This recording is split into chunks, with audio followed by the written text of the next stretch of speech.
Ma'am अभी तक कहा था होम साइंस केवल लड़कियों के लिए है, लेकिन क्या ये सही है गलत है? नहीं, ये बिल्कुल गलत है। हाँ होम साइंस एक रोजगार परक विषय है हाँ और इसमें जो जितना भी कौशल आप देखते हैं, हाँ चाहे वो खाद्य से रिलेटेड हो, चाहे वो वस्त्र विज्ञान हो, चाहे ह्यूमन डेवलपमेंट हो, इसके अलावा चाहे वो मैनेजमेंट की कुछ बारीकियां हो, प्रसार शिक्षा हो, इन सब विषयों पर शिक्षा दी जाती है और तकनीकी रूप से शिक्षा दी जाती है। मॉडल समझाया जाता है और ये भी दिखाया जाता है कि उसका फील्ड में यानी प्रैक्टिकल अनुभव बच्चों को कैसे मिले। तो ये बहुत रोजगार परक एक कार्यक्रम है और प्रोग्राम है, चाहे वो बीएससी लेवल पे हो, चाहे वो एमएससी लेवल पर हो, और बीए में भी एक विषय के रूप में हम लोग चलाते हैं और एमए में भी एक विषय के रूप में। मैम लड़के बीएससी होम साइंस में कौन सा कर सकते हैं?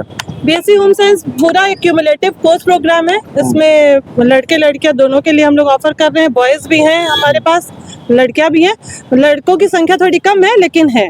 मैम जो 5 गांव यूनिवर्सिटी गोद लिया, आपका सकारात्मक पहल हुआ, राज्यपाल ने अपने 25 मिनट में केवल उसी का तारीफ और आपकी तारीफ, क्या बोलेंगे सफलता के बारे में?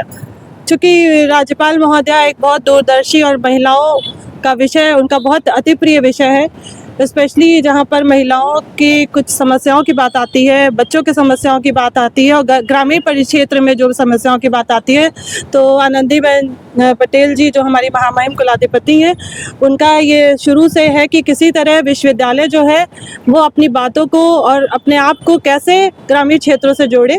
तो उसी की एक अनूठी पहल थी जो प्रतियोगिताओं के माध्यम से हम लोगों ने की और उनको बहुत पसंद आई।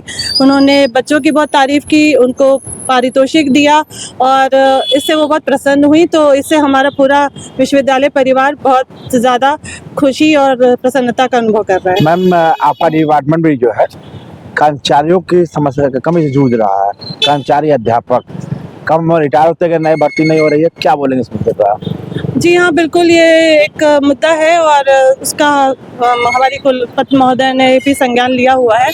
हम लोग गेस्ट फैकल्टी वगैरह से विषय को पढ़वा रहे हैं, लेकिन आगे देखते हैं कि कैसे समस्या का, लेकिन हमने अपने आप को, हम लोग कम ही हैं पर प्रोडक्टिविटी में हम अपने आप को कहीं कम नहीं आंकते हैं। हम कोशिश करते हैं कि हम जितने भी बड़े विभाग हैं उनके समकक्ष ही अपने आप को खड़े रखें। मैम दिव्या रानी सिंह दमदार व्यक्ति है, छात्रों की संख्या बढ़ रही है, इस मुद्दे पर किसान क्यों है?